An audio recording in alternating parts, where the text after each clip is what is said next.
Live from the Northeast Comedy Cabaret, it's Back to the Humor with your host Logan and your co-host Stephen Bryan. And we're back. We're going to bring up our next guest, Mongo. Mongo, everybody.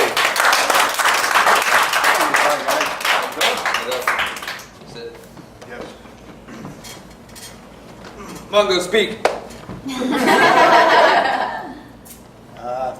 I guess I've probably been in comedy longer than everybody in this room put together. 34 years. That actually might be true. How old are you?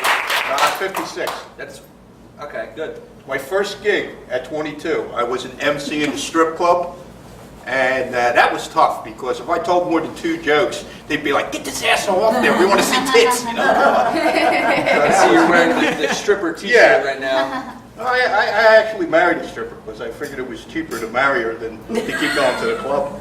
How'd that work out? I'm still married to her. This is my 4th marriage, though. Oh, all right, yeah. Well, see, when I was a young child, my mother always told me, keep doing things until you get it right. So I just keep getting married. We can put this one on autopilot. You are most of the statistics for the failing marriage rate. You know, I actually have a friend of mine who's never been married and he doesn't have any kids because he said, I got married enough times and had enough kids for both of us, so he didn't have to do it. So I thought that was probably a good idea. And my kids, they're all cool. They're all grown now. I have 8 kids altogether, counting stepkids.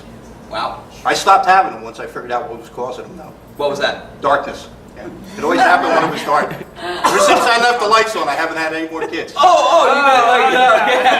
I thought like... No, it wasn't Christmas. That doesn't make sense. Okay. Let me rephrase it, the lack of light. Okay. Glad we were on the same page. Yeah. Always. We always are. We always are. Yeah. So, when I got married the 4th time, one of my daughters said, "Dad, wouldn't it be cheaper just to learn how to cook?" And I said, yeah, maybe it would. I don't know. No, it would never be cheaper because then you would have to cook them. Actually, at that time, I was looking for a nymphomaniac that owned a liquor store. But then I stopped drinking, so I just settled for the nymphomaniac one. So that worked.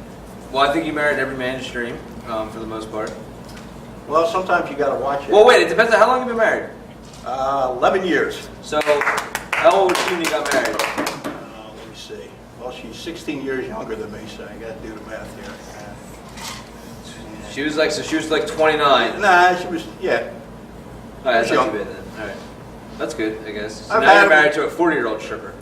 Yeah, I've had them older, younger, same age. It's all good.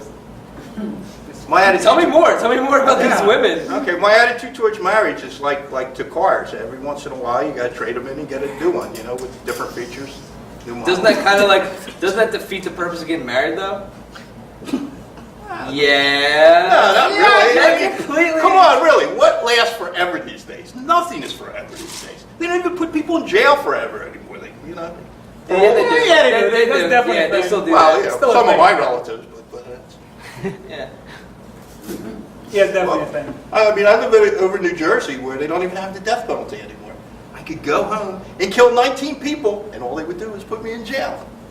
Yeah, because that sounds so much better than living a normal life. No, but which really scares people I know because they figure that just leaves one more thing that would hold me back. Well, it's a good thing you're not out there killing people, Mongo. Yeah.